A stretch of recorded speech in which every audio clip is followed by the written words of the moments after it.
Hello दोस्तों, कैसे हो आप। आइए हम अपनी अगली गेम की ओर बढ़ते हैं और ये गेम में भी किस तरीके से सेंटर में फाइट किया जा सकता है और किस तरीके से ब्लैक को कास्टलिंग करने से रोका जा सकता है ताकि आप उसका एडवांटेज लेके वो गेम को आप जीत में कन्वर्ट कर सकते हो। तो यहाँ पे एक पॉन जो है, एक प्यादा है, उसको वाइट ने सेक्रीफाइस किया है और इसकी हेल्प से वो पॉन सेक्रीफाइस करके वाइट ने ब्लैक को कास्टलिंग करने से रोक दिया है और टोटली गेम विनिंग पोजीशन पर ला दी है। और ये जो गेम मैं अभी आपको दिखाने जा रहा हूँ वो 1992 में दो ग्रैंड मास्टर्स के बीच खेले जा चुकी है। तो आइए हम वो गेम से सीखते हैं। तो गेम की शुरुआत होती है E4। E4 बहुत ही कॉमन रिस्पांस है वाइट का कि वाइट जब भी अपनी स्टार्ट करता है तो वाइट के पास बहुत सारे ऑप्शन रहते हैं, लेकिन E4 उसमें से एक बहुत कॉमन ऑप्शन है। ब्लैक C6 भी एक काफ़ी सारा अच्छा सा ऑप्शन रह सकता है कि आप बोलोगे कि C6 से सेंटर तो कंट्रोल होता नहीं है, लेकिन फिर भी क्वीन को बाहर निकलने के लिए जगह मिल गई है और अगर ये जो पॉन है वो D5 में आता है तो पूरी तरह से ये सेंटर को कंट्रोल कर सकता है। अभी जब भी आप वाइट की साइड की ओर खेलते हो और जब भी आपको मौका मिलता है सेंटर कंट्रोल करने का, तुरंत ही आप सेंटर कंट्रोल कर दो, क्योंकि वो आपके लिए बहुत ही बेहतर रहेगा। आगे जाके वो सेंटर आपको बहुत अच्छी तरीके से काम लग सकता है।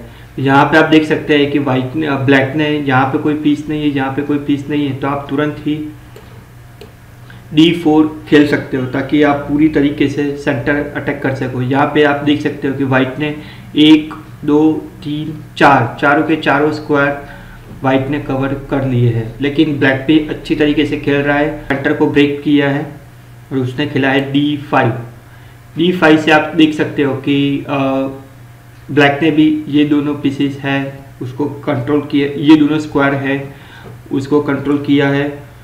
और यहाँ पे वाइट के पास बहुत सारे ऑप्शन रह सकते हैं। एक तो नाइट C3 की, जिसकी वजह से वो नाइट को भी डेवलप कर सकता है और ये जो स्क्वायर है उसको भी प्रोटेक्ट कर सकता है। दूसरी पोजीशन वो हो सकती है कि ये जो पीस है उसको एडवांस किया जाए, लेकिन वो बहुत ही क्लोज पोजीशन हो जाएगी। और गेम में जो एक्चुअल वाइट ने खेला है वो है E takes D5। अब यहाँ पे ब्लैक के पास दो ऑप्शन है ये पीस को किल करने के लिए, या तो ये पॉन से करे या तो ये क्वीन है इससे करे। तो जब भी आपको ऐसी सिचुएशन मिले तो आपको सोचना है कि कौन से पीस से मैं इसको किल करूँ, मैं इसको मार सकूँ। अगर ये क्वीन से मारता है तो वो वाइट के लिए सडनली इम्प्रूव हो जाएगा। क्यों? क्योंकि वाइट सडनली नाइट C3 खेल देगा ताकि वो नाइट को डेवलप तो कर रहा है और दूसरी तरफ से ये क्वीन को अटैक भी कर रहा है, तो क्वीन को यहाँ से मूव भी होना पड़ेगा। तो आप देख सकते हो कि ब्लैक ने बहुत सारा टाइम वेस्ट किया। पहले क्वीन यहाँ थी, यहाँ से यहाँ आई, फिर यहाँ से यहाँ आई। तो उससे अच्छा बेटर ऑप्शन ब्लैक के पास ये होना चाहिए कि ये जो पॉन है C takes D5, तो ये जो पॉन्स है उसने उसको मार दिया है और एक्चुअल गेम में भी यही हुआ है, C takes D5। उसके बाद वाइट ने खेला है C4 ये भी एक अच्छा सा मूव है कि भाई ये जो सेंटर है उसको ब्रेक करने की कोशिश की जा रही है और खुद सेंटर को कंट्रोल करने की कोशिश की जा रही है। और दूसरी तरफ से क्वीन है उसको भी मूव करने की जगह मिल गई है। उसके आंसर में ब्लैक ने खेला है नाइट F6। एक अच्छा सा मूव है और ऑब्वियसली सेंटर को कंट्रोल करना है और सेंटर को कंट्रोल करने के बाद अपने ये जो नाइट है उसको भी डेवलप करना है, अपने जो पीस है मेजर पीस उसको भी डेवलप करता है। तो अपना जो रूल्स है प्रिंसिपल्स ऑफ चेस का कि अपने पीसीस को भी डेवलप करो और सेंटर को भी कंट्रोल करो, तो वो ब्लैक फॉलो कर रहा है। Night C3, yes night C3 एक अच्छा सा ऑप्शन है ताकि ये जो पीस है उसके ऊपर भी कंट्रोल पा सके और ये जो स्क्वायर है यहाँ पे भी कंट्रोल में आ सके और दूसरी तरफ से ये जो अपना नाइट है वो भी डेवलप हो सके। उसके आंसर में E6 E6 एक अच्छा सा मूव है कि जिससे ये जो बिशप है उसको बाहर निकलने के लिए जगह मिल जाएगी। और आप देख सकते हो कि यहाँ पे ब्लैक अच्छी तरीके से कास्टलिंग की ओर खेलना चाहता है, कास्टलिंग की ओर डेवलप करना चाहता है और खुद कास्टलिंग करना चाहता है, लेकिन वाइट उसको कभी कास्टलिंग करने नहीं देगा कि किस तरीके से अपने ये जो पॉन है उसको सेक्रीफाइस करके वो कास्टलिंग से प्रिवेंट कर सकता है और गेम को जीत सकता है। Night F3। सो नाइट F3 ये भी एक इम्प्रूवमेंट मूव है ताकि ये जो साइड है वो डेवलप हो सके और ये जो पीसीस है वो भी डेवलप हो सके और वो कास्टलिंग की ओर जा सके। उसके आंसर में ब्लैक ने खिलाया बिशप B4। बिशप B4 ये एक अच्छा सा मूव है ताकि ये जो नाइट है उसको वो पिन कर सके, क्योंकि ये नाइट अब यहाँ से नहीं मूव हो सकता क्योंकि वो किंग को प्रोटेक्ट कर रहा है। तो अब ये जो स्क्वायर है वो वाइट के लिए थोड़ा सा वीक हो गया है, क्योंकि यहाँ पे पहले उसके पास दो कंट्रोल थे, एक बिशप का भी था, एक नाइट का भी था, लेकिन अभी नाइट का कंट्रोल चला गया है। तो यहाँ पे वाइट को अच्छी तरीके से खेलना पड़ेगा। तो यहाँ पे वाइट ने खिलाया C takes D5। ये एक अच्छा सा मूव है क्योंकि अब अभी वाइट को पता चल गया है कि ये जो सेंटर है, ये जो स्क्वायर है उसको मैं काफ़ी हद तक कंट्रोल नहीं कर सकता, तो उसने ये पीसेस से ये जो सेंटर है उसको ब्रेक करने की कोशिश की है। यहाँ पे आप सोच सकते हो कि अगर बिशप ये खेलता है और ये अगर यहाँ पे मार देता है, बिशप यहाँ पे मार देता है, तो यहाँ पे आप देख सकते हो कि बिशप जो है उसने टाइम को थोड़ा सा वेस्ट किया हुआ है। क्यों? क्योंकि उसने सेम पीस दो बार खेला है। सबसे पहले यहाँ से यहाँ आया कास्टलिंग करने की वजह से, और फिर ये पीस ने यहाँ पे मारा, तो फिर उसने भी यहाँ पे मारा। तो यहाँ पे चेस में टाइम इज़ मोस्ट इम्पोर्टेंट कि कौन जल्दी कम टाइम में डेवलप हो सकता है, वो जल्दी से गेम जीत सकता है। तो वो एक मिस्टेक होगी। तो यहाँ पे वाइट ने एक अच्छा सा मूव खेला है C takes D5। ऑब्वियसली यहाँ पे आप सोचोगे कि यहाँ पे ब्लैक के पास तीन ऑप्शन है, या तो फिर वो नाइट से ये पीसीस को किल कर सके, या तो फिर बिशप से क्वीन से, या तो फिर बिशप से, या तो फिर नाइट से। तो ऑब्वियसली अच्छा सा ऑप्शन नाइट ही रहेगा ताकि ये जो नाइट है उसके ऊपर डबल प्रेशर बना रहे। यहाँ पे अभी आप सोचते हो कि चलो मैं ये बिशप को बाहर निकाल के कास्टलिंग करता हूँ, गलती होगी। आइए मैं आपको दिखाता हूँ। अगर यहाँ पे बिशप यहाँ पे खिला जाता है तो यहाँ पे दो पीसेस अटैक कर रहे हैं, तो सबसे पहले नाइट इसको किल करेगा। ऑब्वियसली हमें इसको किल करना पड़ेगा, और ये जो बिशप है वो इसको मारता है और ये उसको चेक भी देता है, और साथ ही साथ ये जो उसका रुक है वाइट का उसके ऊपर भी अटैक करता है। तो सडनली ब्लैक की पोजीशन बहुत ही अच्छी तरीके से इम्प्रूव हो जाएगी। तो वो वो जो है ऑप्शन वो वाइट समझ गया है, और वाइट ने तुरंत ही एक अच्छा सा मूव खेला है, that is queen to. So queen to B3 ये एक अच्छा सा मूव है, और ये मूव का पर्पस ऑब्वियसली ये जो स्क्वायर है उसको प्रोटेक्ट करना है। तो अभी यहाँ पर दो प्रोटेक्शन है, एक ये पॉन भी है और दूसरा ये स्क्वायर भी है, क्वीन भी है। तो ये नाइट अब पूरी तरीके से प्रोटेक्शन में है। तो यहाँ पे अभी ब्लैक ने खेला है नाइट C6। नाइट C6 एक अच्छा सा मूव है। अपना ये जो नाइट है उसको भी डेवलप करना चाहता है, और दूसरी तरफ से ये जो सेंटर है उसमें भी वो कंट्रोल पाना चाहता है। लेकिन यहाँ पे मेरे हिसाब से जो अच्छा सा मूव खेलना चाहिए वो है black castling, so that black अपना ये जो किंग है उसको सेफ जगह पे रख सके। लेकिन यहाँ पे ब्लैक ने खेला है नाइट C6, और वाइट खेलता है बिशप D3। बिशप D3 ये एक अच्छा सा मूव है ताकि ये जो बिशप है वो बाहर आ सके, और ये जो वाइट किंग है वो कास्टलिंग की ओर जा सके। और उसके आंसर में बिशप E7। ये जो बिशप है वो उसका अभी पता चल गया कि अब उसका यहाँ पे रहना बहुत ठीक नहीं है, क्योंकि दोनों तरीके से ये जो नाइट है वो पूरी तरीके से प्रोटेक्शन में है। और मैंने आपको स्टार्टिंग में बताया था कि भाई बिशप अगर नाइट को मारता है इनिशियल स्टेज में तो वो सामने वाले के लिए अच्छी पोजीशन हो सकती है, क्योंकि वो अपना बिशप का पैर घुमा सकता है। और दूसरी तरफ से सामने वाले के पास 2 बिशप की पैर है, ब्लैक बिशप भी है और वाइट बिशप भी है, तो वो एक अच्छी तरीके से अच्छी गेम खेल सकता है।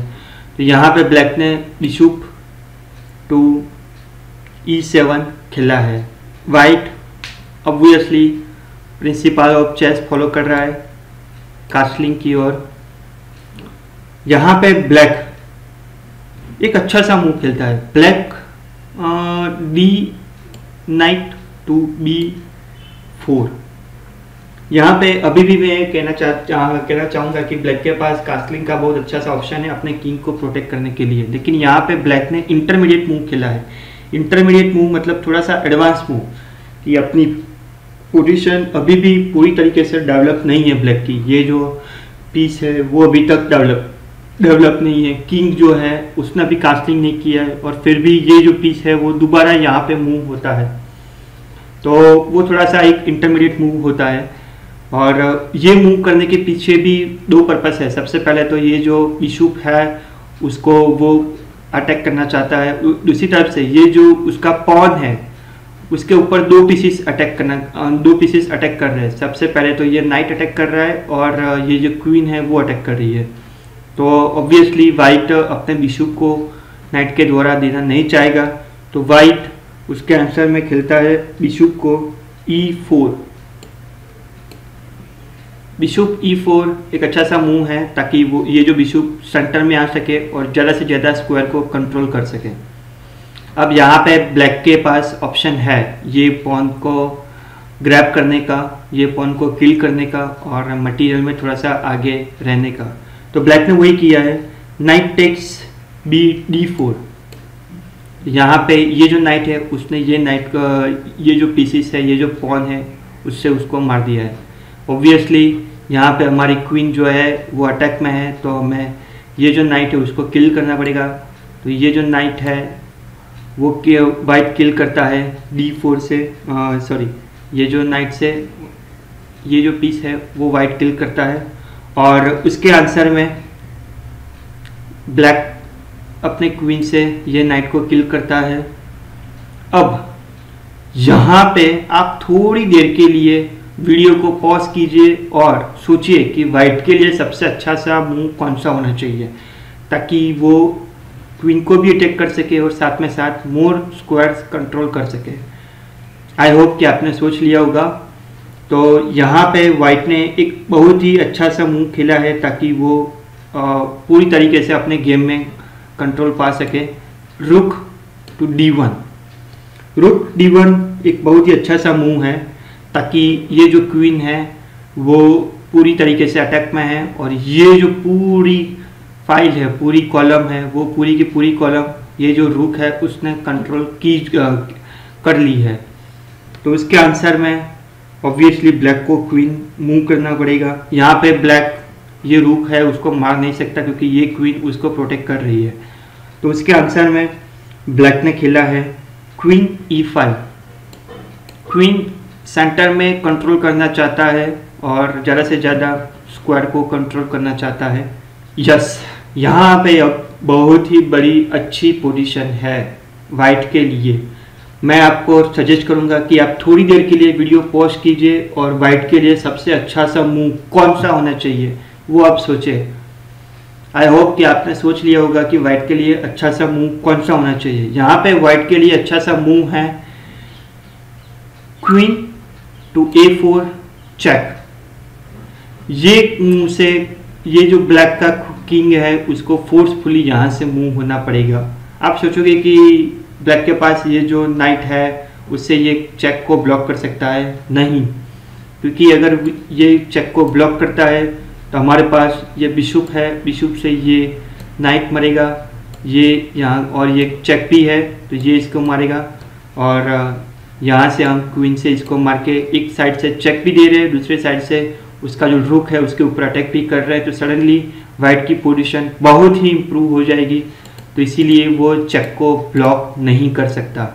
यहाँ पे ब्लैक को फोर्सफुली अपना जो किंग है उसको हटाना पड़ेगा, और एक बार किंग हट गया मतलब कि वो जो पीसीस है वो किंग कास्लिंग नहीं कर सकता। तो यहाँ पे ब्लैक ने खेला है किंग टू F8। उसके आंसर में वाइट खेलता है बिशप E3।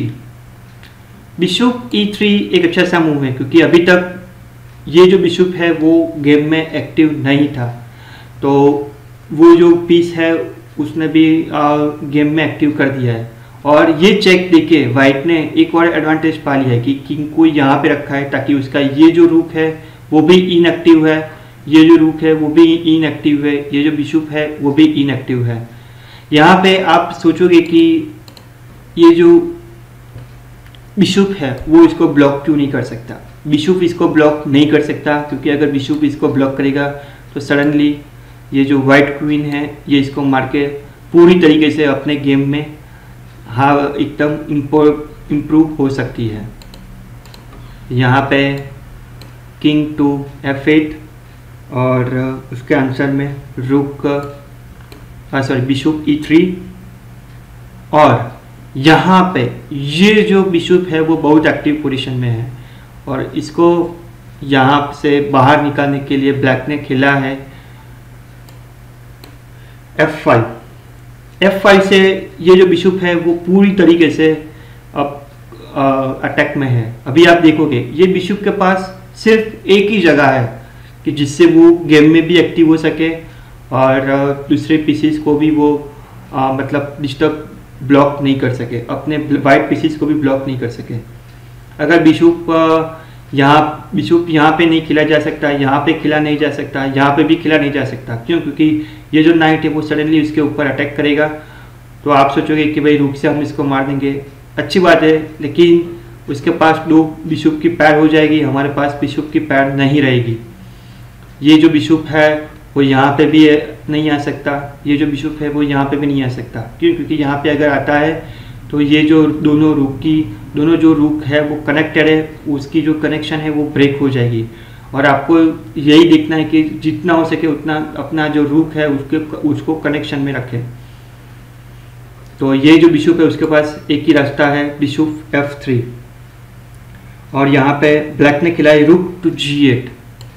रुक G8 एक बहुत ही अच्छा सा मूव है ताकि ये जो रुक है उसको थोड़ा सा गेम में एक्टिव करके थोड़ा सा उसको आर्टिफिशियली कास्टलिंग करके, सपोज ये किंग यहाँ पे आता है और फिर ये रुक यहाँ पे आता है और ये किंग यहाँ पे जाता है, तो वो आर्टिफिशियली कास्टलिंग की ओर जा सकता है, लेकिन वाइट उसको कभी भी मौका नहीं देगा। वाइट ने अब खिलाए A3 what a wonderful move. ये मूव के बाद ये जो नाइट अभी तक बहुत अच्छी पोजीशन में था वो अब सीरियसली एकदम डेंजरस पोजीशन में आ गया, क्योंकि उसके पास और कुछ स्क्वायर नहीं है जाने के लिए। अगर ये जो नाइट यहाँ पे आएगा तो भी वो अटैक में आएगा, क्योंकि बिशप भी अटैक कर रहा है, क्वीन भी अटैक कर रहा है और उसके पास प्रोटेक्शन में सिर्फ एक पॉन ही है। तो ये जो नाइट है उसके पास सिर्फ एक ही पोजीशन है, वो है A6। अभी आप मटेरियली देखोगे तो वाइट के पास एक पॉन कम है और ब्लैक के पास एक पॉन ज़्यादा है, लेकिन पोजीशन वाइज आप देखोगे तो वाइट की पोजीशन बहुत ही इम्प्रूव है ब्लैक की पोजीशन से, बहुत बढ़िया। यहाँ पे वाइट खेलता है रुक A to C1। रुक A to C1 बहुत ही अच्छा सा मूव है ताकि ये जो फाइल है वो भी पूरी तरीके से रुक से कंट्रोल हो सके, ये जो फाइल है वो भी पूरी तरीके से रुक से कंट्रोल हो सके, ताकि ये जो रुक है वो भी गेम में एक्टिव हो सके और जितने हो सके उतने ज़्यादा से ज़्यादा स्क्वायर को कंट्रोल कर सके। यहाँ पे खिला है किंग F7। किंग F7 एक अच्छा सा मूव है ताकि ये जो रुक है वो गेम में एक्टिव हो सके। उसके बाद वाइट खेल रहा है night B5। Yes, night B5 एक अच्छा सा मूव है ताकि ये नाइट सडनली यहाँ पे आ जाएगा और ज़्यादा से ज़्यादा स्क्वायर को कंट्रोल कर पाएगा। रुक F8। रुक F8 मेरे ख्याल से अच्छा सा मूव नहीं है, क्योंकि रुक पहले यहाँ पे था, फिर यहाँ से यहाँ आया, फिर यहाँ से यहाँ आया, तो इनडायरेक्टली उसने थोड़ा सा टाइम वेस्ट किया है।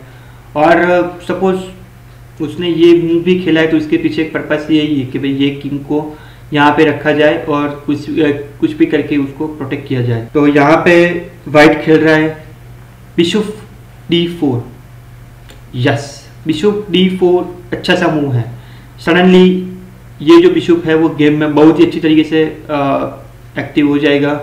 और दूसरी तरफ से आप देखोगे तो ये जो बिशप है उसने पूरी तरीके से ये जो डायगोनल है वो भी कंट्रोल कर लिए है। तो क्वीन को मूव करना पड़ेगा और यहाँ पे ब्लैक अपनी क्वीन को मूव करता है F4।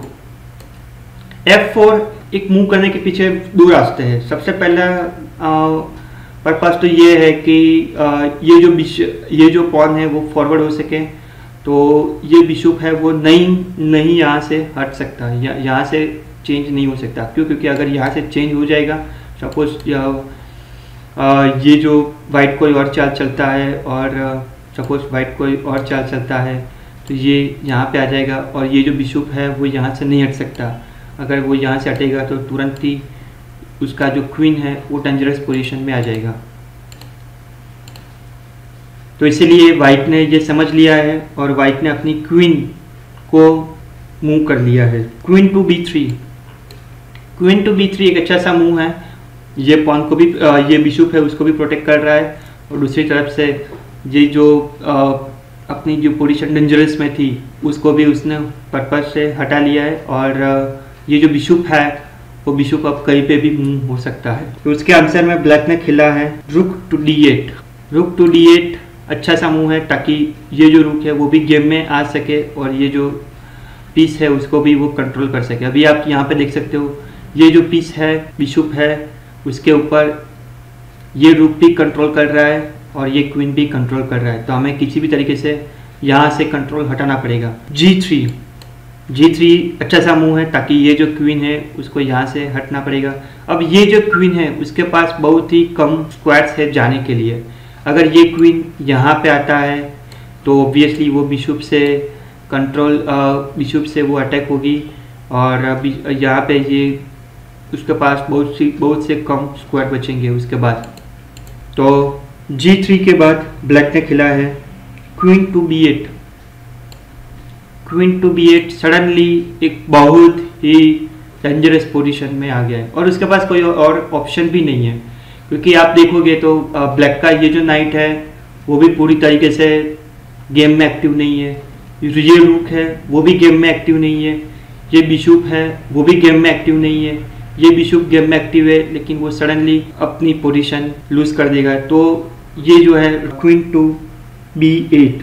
उसके बाद ब्लैक की पोजीशन बहुत ही पहले से वीक हो चुकी है और हमें यही ट्राई करना है कि किसी भी तरीके से ओपोनेंट की पोजीशन वीक करने की कोशिश करनी है। क्वीन टू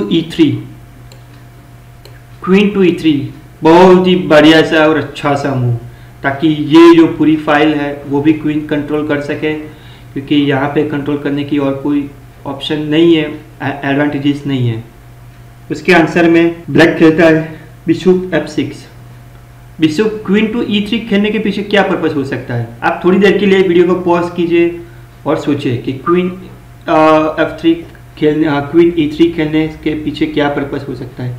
अगर यहाँ पे ब्लैक कोई और मूव खेलता है तो सडनली ये जो बिशप है वो यहाँ पे आ जाएगा और ये जो क्वीन है वो पूरी तरीके से अपनी गेम में कंट्रोल नहीं कर पाएगी और वो पूरी तरीके से अटैक में आ जाएगी और इसको ब्लॉक करना ही पड़ेगा। सपोज ये जो बिशप है ये इसको ब्लॉक करता है तो ये जो बिशप है उसके ऊपर 1 2 3 पीसीस अटैक कर रहे हैं और उसके सामने ब्लैक को प्रोटेक्ट करने के लिए सिर्फ 2 ही पीसीस है।